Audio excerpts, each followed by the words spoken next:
Hello everyone and welcome back to Salt and Saline.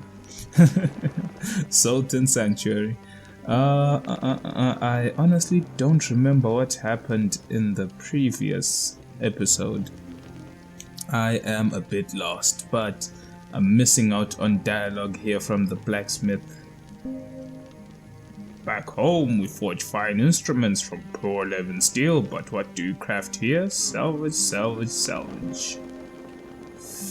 I guess this is the first blacksmith that you actually find that you don't actually have to use a blacksmith stone at a sanctuary for, and you get to see the first weapons: Varangian Spatha, get the woodman's axe, got a bow, platoon's crossbow. He had a very interesting shield, the heater shield, and I was thinking, heater shield, Tathus shield. Tathus shield has better physical resistances, but then the balance is a bit different. And I was very tempted in buying a new shield, but then I realized to myself that I haven't actually been blocking much, so I decided against it. So that would be a future mistake that I'll live to regret, but for now let me just act like I'm not foreshadowing on anything bad about to happen about the fact that I didn't buy a better shield. But pretty much that's that with him. We will be revisiting this sanctuary a lot in the next coming episodes. There's gonna be a lot of deaths, and to be honest with you, I'm still enjoying the game. Leveling up, learning things. The mechanics are a bit different, but relatively similar to what you'd expect from a more action-based RPG slash souls-like game. What was I doing here? Take an oath. Oh, every time you encounter a sanctuary that's not under the goddess or the god you follow, whether it be a sanctuary of the three, a sanctuary of Devourer, or an Ironborn. I don't know if they're called the Ironborn, or am I just thinking of Game of Thrones? The people from the north, whatever their sanctuary is called. If you're in one and not the other two, you may still use the other sanctuaries. That's okay.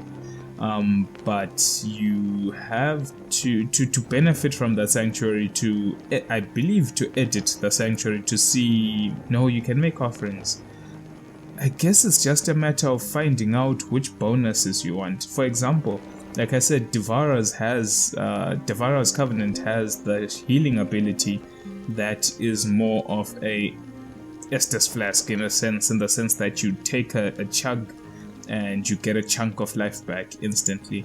But then I believe when I was in the Covenant of the Three, you get this consumable red item which heals a lot of health, but gradually over a relatively short period of time. But it's not the same as Devour.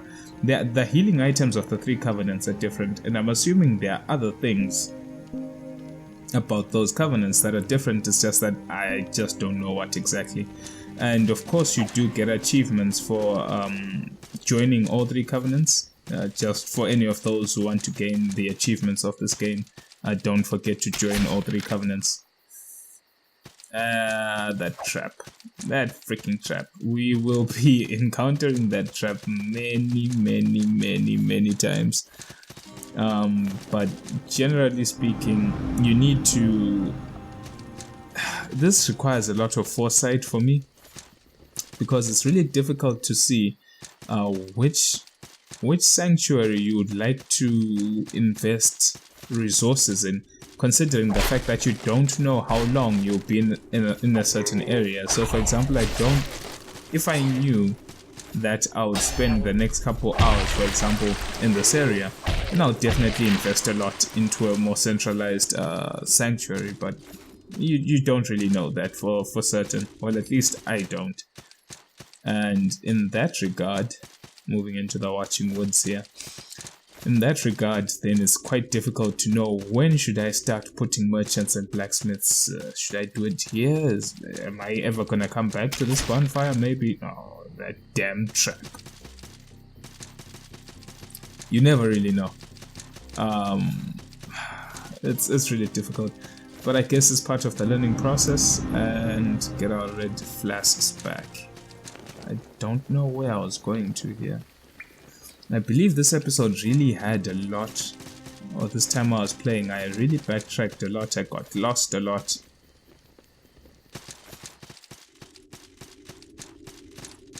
There were a lot of locked doors. I don't know. It was a really difficult situation, and at this particular point in time, I don't know what the hell I was looking for. Probably just traversing the area looking for the next path. There was the more obvious way of moving forward, but for some reason I was still adamant. Oh yes, I remember in the last episode I died at a trap, I believe. This trap here. I'm not sure. I believe so. But I died at this trap and I was like, nope. But generally speaking, there definitely are some places that I didn't visit, but I passed. Alternate routes maybe, or generally hold different areas. That's one of the benefits of having journey, or are they called tour, stone leaders, or the guys who you teleport to pretty much to any sanctuary. They allow you to teleport to where they are. Those are necessary, I believe, in as many sanctuaries as you can. And then when you've established a network, you can then go and decide on which is the sanctuary that you like. So let me give you an example. Let's just say we get scouts in every sanctuary. Yeah, best case scenario, we can teleport to every sanctuary that we've been to. In that case, it wouldn't really matter which sanctuary we invested our points in. The only thing that sanctuary location would matter for is which creed the sanctuary is in. But let's just assume that we are in the covenant that we really like to. Maybe we're in the covenant of 3, and we are very happy with that.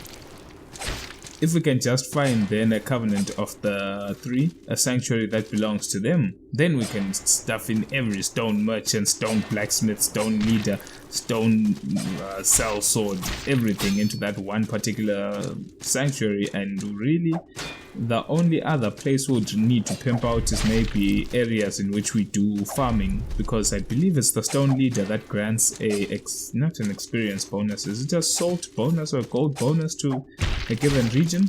I'm not too sure, but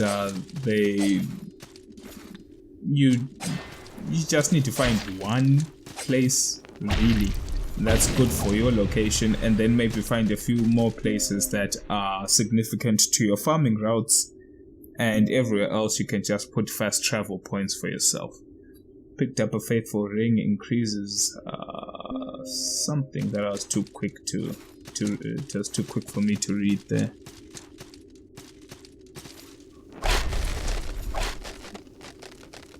Pick up a stone guide. Yes, that's what they're called, stone guides. And anyone picking up right now on this particular episode, you have to forgive me a bit. It is late. I find that most of the time this ends up happening. The first 2 episodes I managed to record, and then I did post commentary for them relatively early, I'd like to believe. Equip shield. Actually, before I continue on that, this is one particular topic, or should I say, this is one particular area I would like to focus my commentary on. Did I run away? I think I ran away.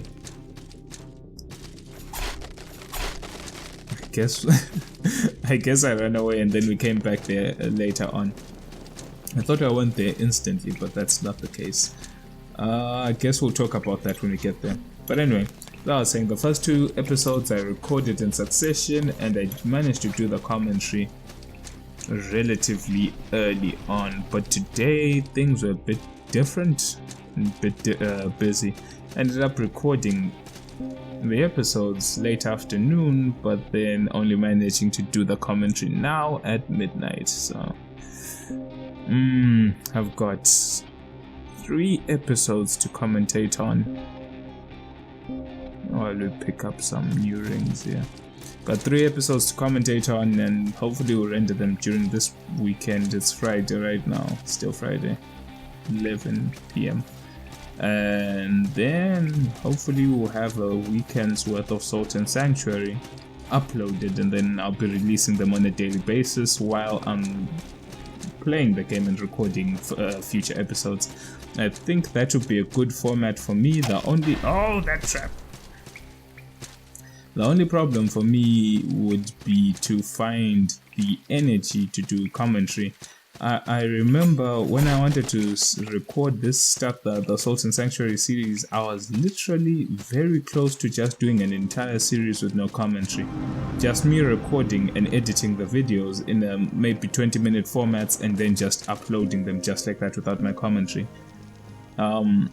It's very tempting to do that because I believe it's the easy way of doing things. And my rationale behind doing that was the fact that at the time when I was planning, I noticed that I didn't have that much time. I was relatively sick, and doing commentary just seemed very difficult at the time. And then I looked at some channels on YouTube, and I noticed that there are quite a lot of channels that play different sorts of games without commentary, and they have a large viewership. How they have the large viewership, I don't know. You'd have to ask the owners of said channels. And then I thought to myself, it wouldn't really harm me that badly if I did one series without my commentary.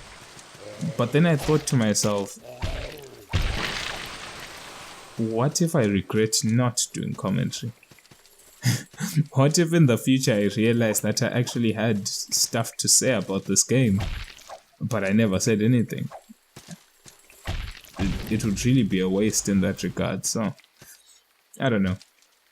Maybe it's just me being dumb. Maybe not doing commentary would be better for everyone. Maybe people don't actually like hearing me speak. So it's quite interesting. Okay, now we made it back here. I think now is the time I had the guts to go see what was down there. How we play with some rotten walkers.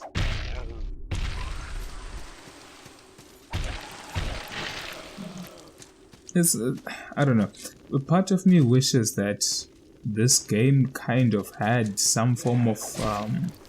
I understand it's not necessary for a game to have a map.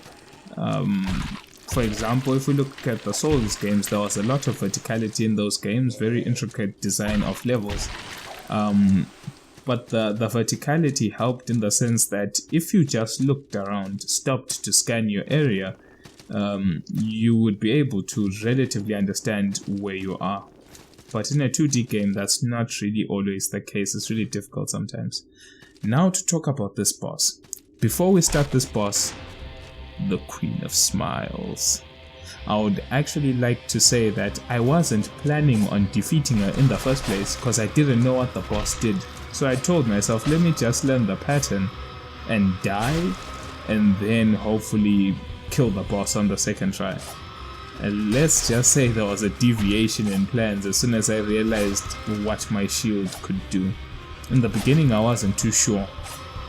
I was getting hit a lot by the running attack. The hitbox of the running attack stays out for quite a long time, making it difficult to gauge the iframes for the roll. But then I realized something. The bottle said equip your shield firstly, and that was obviously a player's hint to anyone coming to this fight. So it says equip your shield. Then I realized that rolling, I could completely avoid damage, but that's currently difficult for me. Instead, if we do block, you only take about 4 damage, which isn't much. I'm not too sure what our current HP is, but taking 4 damage is literally not anything right now. You can take 4 damage for quite a long time. And I'm not too sure if there's weapon degradation in this game. If there isn't, then our shield is in no trouble of breaking, so we can just block and block and block. but still, I wasn't convinced. I wasn't convinced that I'll be able to kill this boss, but I did waste resources because I was playing in a way that wasn't suitable for defeating the boss, because I was putting myself in danger to see what the boss would do. But then in turn I ended up using resources because I was like, after some time I realized, I was like, there is a chance of me beating this boss. So let me try stay alive and actually try beat the boss. Yeah, I don't know. If I had known that the boss would have such a great weakness to just blocking, I would have taken the boss seriously from the beginning. Probably used a blessed page to up my damage output. That would have been nice. Probably also changing out some rings. I believe I still had that ring equipped that reduces wounding damage. We weren't gonna get wounded blocking without shield so often. So, I don't know. And Queen of Smiles. Very interesting boss design, but very basic, very easy boss to fight against. Very weak to a shield. The spinning attack now. The spinning attack. That's where you have to be extremely careful, because I don't know what the timing to dodge that spinning attack is, if any. But I'm sure you should be able to dodge it if you have a very quick roll with a lot of iframes. But blocking it is still the best course of measure. It's just like, what, 4 damage if it hits you twice, 8 damage, of which it will only hit you once most of the time. It only has 1 hitbox per collision. I don't know why, considering the fact that it can she can pin you in the corner with that move, but if you keep blocking, she just keeps pushing you backwards but not actually hitting you multiple times. If they had made it hit multiple times, I think it would have been good for the boss, in the sense that at least you'll be able to drain your stamina and open you up. Almost died here trying to go for the last hit, but we killed the Queen of Smiles. Get an achievement for that. Vanquished. But as you can see, we ended up finishing, I think those are called red vials, the consumable ones, the life gems of this game. I don't know. Ended up consuming those just to beat the boss. That we could have, I definitely could have beaten her properly without wasting. But I didn't know what to expect from the boss. Get the chef's armor set. I think we've picked up a lot of the starting armor sets of this game. I think the only ones we haven't picked up are like, is it the warrior class that starts with a one-handed weapon and a shield, one-handed sword and a shield, and a few others maybe. I don't know, I've forgotten the starting classes, but we've picked up, I think, 3 or 4 starting classes armor sets, if we include our own. I think 4, not too sure. But now we've opened up the shortcut, head back to this sanctuary of ours. Thank goodness for that. Now got the Calabra of the 3. Make her offering. I was now thinking to myself, since we're playing around this area for quite some time, I should be able to invest a little something into the sanctuary, but I don't remember if I put in a stone guide.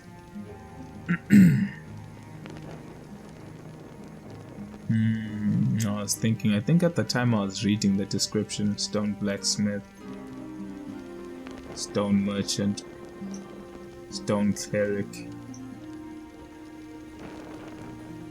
I think I wanted a merchant. At the time, I think I was reasoning to myself that maybe the merchant might have something that we could buy to make the next area a bit easier. I'm still yet to find a cool looking armor set that I like. And in terms of weapons, the Morning Star has a S scaling in strength, which is quite a bit. This island's cold and mysterious place. I wish the bustling markets of Ascaria. The war in Tristan was quite profitable for me. Those were the days. My belly is fit to quiver just thinking about it. Every day I haggle them all under the table, and every night I put a feast on my table. And the tales that attached to my wares, I was like a wizard of want.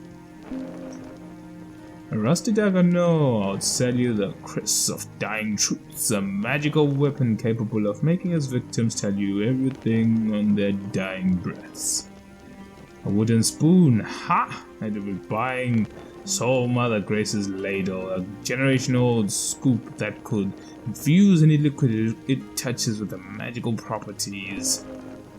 I don't do that anymore. My appetite is gone.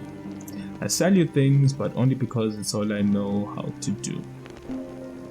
Well, go on, buy something, would you? Interesting. A merchant talking about how how back in the day he would lie to people, he would haggle and hustle some items to sell, but then he would attach mystical stories. Instead of it just him selling spoons, to tell you that, oh, this is actually the spoon of King Saltborn the Third, last of his name, or something like that, and how he would weave a tale and story about how he managed to get these items. Of course, he was lying to everybody. Bell of Return, a magical bell. Pouch of salt, a traveler's pouch. It contains salt. The worth of mankind. Buy some salt. Guess it's kind of weird to me. Now that's an officer's frock coat and jack boots. They seem to have good fire and lightning resistance, and they're very light. So I ended up buying a Salt Seeker's ring. Lantern charm illuminates surroundings, but it's goddamn expensive. 2,500 gold for a lantern. But I guess you don't need torches if you have one. Red shards, some bolt, pitch fire. Sticky black stuff. Fire pot, a clay pot, fire. Damn, these words are small to read. Let's see if I can do something about that. Doing post-commentary sometimes is extremely difficult when the screen is so small. Oh, this is much better. For anyone wondering what the hell I'm doing, I'm just resizing my preview screen here. Now I definitely can read something. Okay, and come back soon. That's pretty much it. I don't know if I made another offering here. Maybe a stone guide. I think a stone guide was the best thing to put, considering how much has been invested into this particular sanctuary. Would actually like to come back here and visit the merchant, visit the blacksmith, level up a bit. Tree of skill. I think I'll still going. Let's see our stats. Got 9 in strength so far. Or is it 10 in strength? No, 9 in strength, 12 in endurance, 5 dexterity, 6 willpower, 5 magic, 5 wisdom. I'm thinking that we will pump a lot of points into strength and endurance and willpower. A pure strength build. I'm not too sure. Maybe I would like a weapon buff. That I actually definitely want a weapon buff. But I don't know how I'm going to manage things. I'm not too sure. I don't think we've received a catalyst of sorts to cast any miracles, or I think they're called prayers in this game actually. I haven't received a catalyst that casts prayers or spells, magic, I don't know. It's just that I'm not too sure how the mechanics themselves work. But for now I am completely lost, I don't know how to use them. Caution now. I have no idea what that's all about. Excuse me. I'm falling asleep here. Bloodflower charm. Let's see what that's all about. Definitely not a spell. Definitely not a consumable item. I was trying to figure out what the hell it is. I was thinking to myself, it's not a ring. Oh, it's a charm. Metal charm painted red. The bloodflower plant has long been seen as a red pigment of dyes and paints, but tying to bloodlust is relatively recent. Warriors don bloodflower painted arms, but a dress dyed in bloodflower would be considered to be a poor taste. Increases attack power. So these are charms that you can put on your weapon when you two-hand it. They have different properties. In the case of this particular red dyed cloth, it's supposed to increase your attack power, which it does. I'll have to test by how much, but I did notice a significant strength, not strength, but damage output increase by a few points at least when I equipped this particular charm as compared to when I was one-handing the weapon with my shield. The damage difference was significant. I would like to believe that there is actually no difference between one-handing and two-handing a weapon in terms of damage. I couldn't find a difference. So making that assumption, then that means that this little charm that you can equip on a two-handed weapon significantly improves your damage by at least a few points minimal. Definitely, I'm not too sure. I found that my damage later on in the next episodes with the weapon I was using was definitely higher than I thought it would be. So I'm not too sure if that's just the raw damage of the weapon I was using, or it was part of the fact that the weapon I was using had significant damage plus the charm on the weapon was increasing. Hey traveler, well met. Call me Fern. I've been hiding out here some time. Seen any trinkets? I lost a small pouch of earth.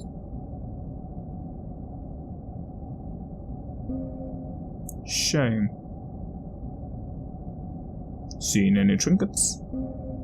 Shame. Apparently the guy is looking for a small pouch of earth, a trinket that he carried with him. I have no idea where he could have lost a small pouch of earth, but I know there was an item down there. There are enemies below us. There's a path below us. Definitely that's where he could have lost his item. Oh, I actually forgot that I picked up a great scythe down here. That's something that I'll definitely have to investigate. I continued on playing. You'll see for the next 3 episodes that I make no reference to the what I just picked up, that haymaker.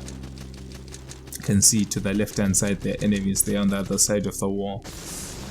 I think the pouch of earth could be that consumable item. I don't know. I don't know. Well met, Saltborn. I'm not like you, born of salt. I'm born of that life that flickers like flame. I am summoned by the Song of Souls, spelled in candlelight, written by the drowning Saltborn. Your world is cold and stifling. My light is fleeting here. To be Saltborn is to be dying fragment of eternity. To be born of light is to be truly living, yet so ephemeral. To be Saltborn is to be a dying fragment.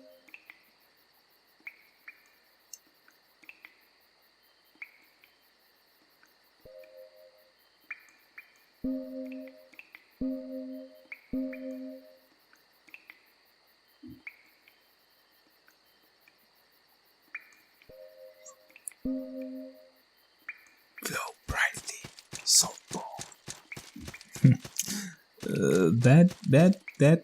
This person, this NPC, actually kind of brings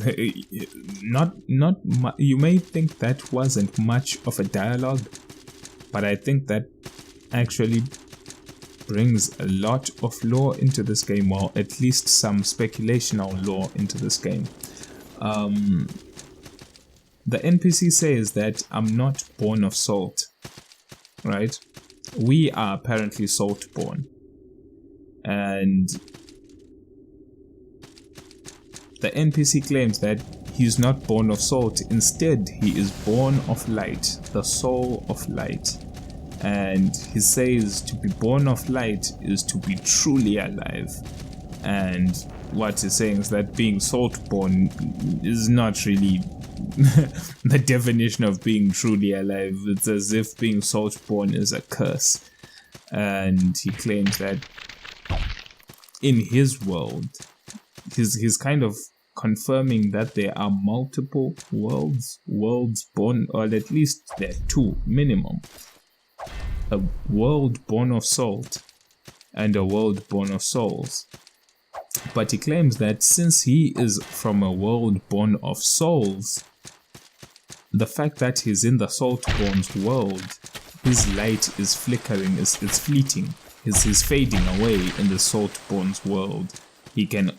I think he's trying to infer that his life here isn't permanent, or at least is very limited, and things would be much better for him if he were to be in his soul-born world. And then just thinking about that, then you have to ask yourself, if there were to be multiple worlds born of salt, worlds born of light, worlds born of all different things, maybe there's even a world born of gold, then you may ask yourself then how this charm, Mossy Charm, increases attack speed. So we've got one for attack speed and attack power. But my whole purpose of this Morning Star is to hit once and hit hard, and then regain stamina and roll away. I don't think attack speed would be good for such a weapon, considering that my stamina is not at a level in which I can swing multiple times and still have time to roll away, because the weapon attacks extremely slowly. So that's currently the issue. But anyway, as the NPC was saying, if there were to be multiple worlds and with different races of people, soul-born, or should I say light-born, then how the hell did he travel to the Salt-born's world? Also, we were never initially Salt-born. We were Salt-born when we woke up on this island, which was quote-unquote possibly cursed. Which means we were once normal human beings before the shipwreck. Would that mean that this island, this salt-born land, is a limbo between certain places, certain worlds? Says a lot for this place, but nothing can be confirmed from what he was saying. Getting really, really sleepy here. I don't know how I'm gonna do the commentary for the other two. I don't know. I don't know what I'm gonna do. Lots of platforming in this particular section. Lots of backtracking. Like right now was the first time I came to this area. I would actually just like to warn you now, we are going to be here for a long time. Don't be fooled. This area is quite long.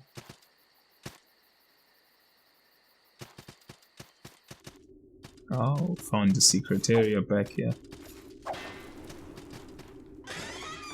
Dark Souls has taught people, get the Crimson Armor set. Dark Souls has taught people to attack crates just in case they're mimics. I don't think I found one yet. Crimson Tabard, an elegant cloth vest. Do much good against physical attacks, but its magical enhancements Make it very formidable against defending against the magical and the arcane. At least we've made our way back up here. I don't know if I've been here or I'm just thinking in hindsight, considering the fact that I've been here. So anytime I see this place, it's not new to me. I don't know. I think I went back to platform because I realized that I had been there. Lots of intertwining locations. And I believe we're about to reach the first death. It says secret here, but then you just fall off. Item right below. I tried to look down, can't see anything. I'm not gonna chance it.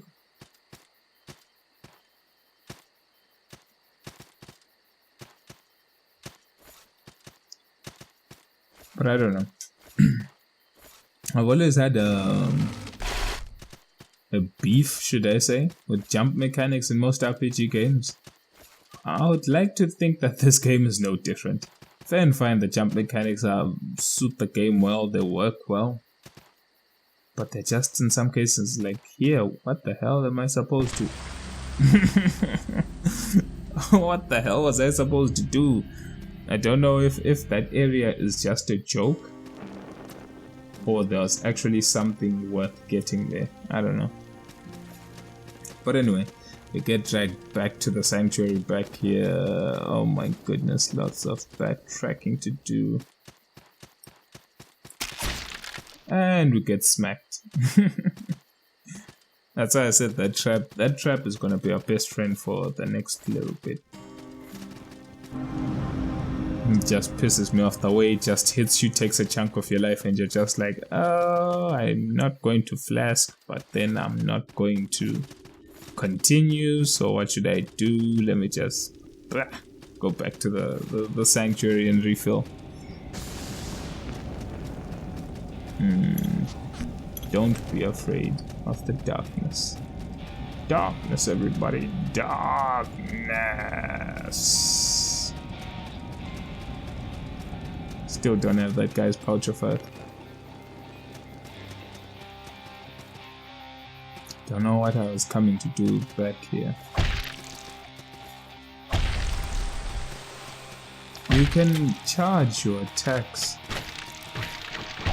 but I don't know if the longer you charge, the more the damage just increases until a certain point, or there are stages. Like for example, if you charge maybe 1 second, you get +2 damage. If you charge 2 seconds, you get +4 damage. And then anything else after that until release is just a flat amount of 2 damage. It doesn't matter whether the charging increases damage exponentially or it's just a matter of altering your timing of your attack. I don't know. No idea at all. Mechanics of this game, interesting but unexplained. They want you to find out for yourself and learn for yourself, which I guess adds some replay value of some sort. Oh, there's the salt bat. Got it. Got the salt bats. Waiting for the poison to reduce while we pick up items here. Got more antidotes. There is a potential chance of being poisoned by all these slimes, and the boss of this area definitely will have a chance of poisoning you, but that would be the best case scenario because usually he'll just kill you. I don't know, a really difficult boss. The thing is, fair and fine, boss design so far hasn't been epic, should I say. Actual art design of the bosses, yes, is very good, but in terms of boss mechanics, there's a lot to be desired for, and a lot that could have been improved on. And I believe the next boss is actually a testament of that. Usually, like I said, these bosses have phases. In first phase, the boss has a certain moveset. Get it to half-life, the moveset is altered a bit. The boss gets a certain set of new moves. and then when you take 3/3 of the boss's life, the boss goes into final phase where it gets crazy. Now in the case of this next boss, it's as if during the first phase he's relatively crazy.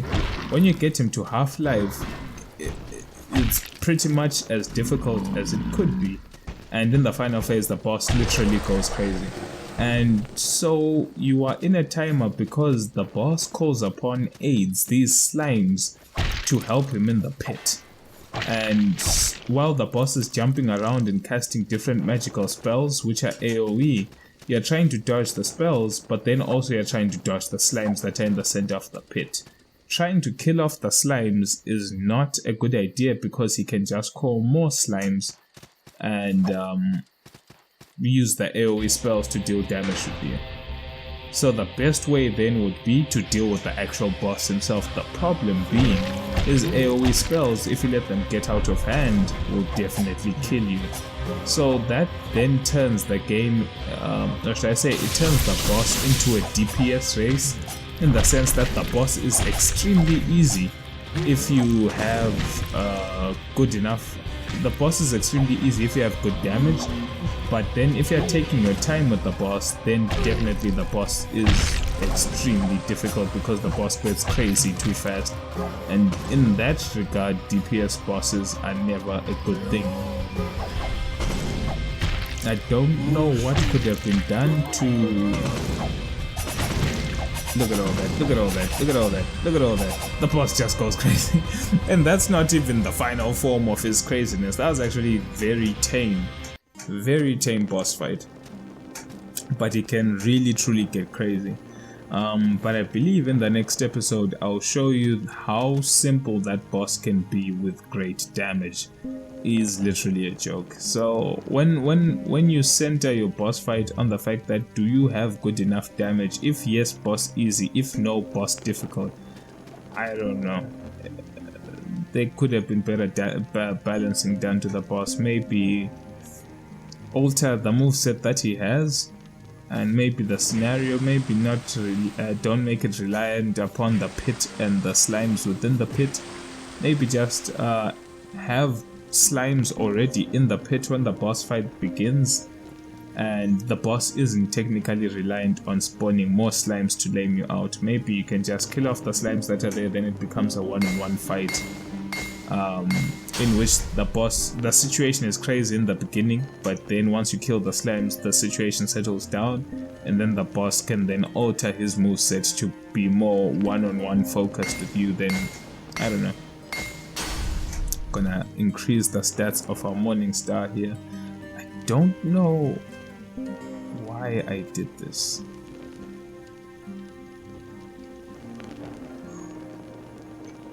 I have no idea why I decided to upgrade the morning star instead of buying a new shield. That was a big mistake considering the fact that I won't be using this morning star for quite a while. Well, I'll still be using it with my shield, but in terms of a two-handed solution, don't think it will be a permanent choice. Maybe I was just tempted and lured by the fact that it has a S scaling in strength, but I'm sure there must be other weapons that will come across that have S scaling in strength.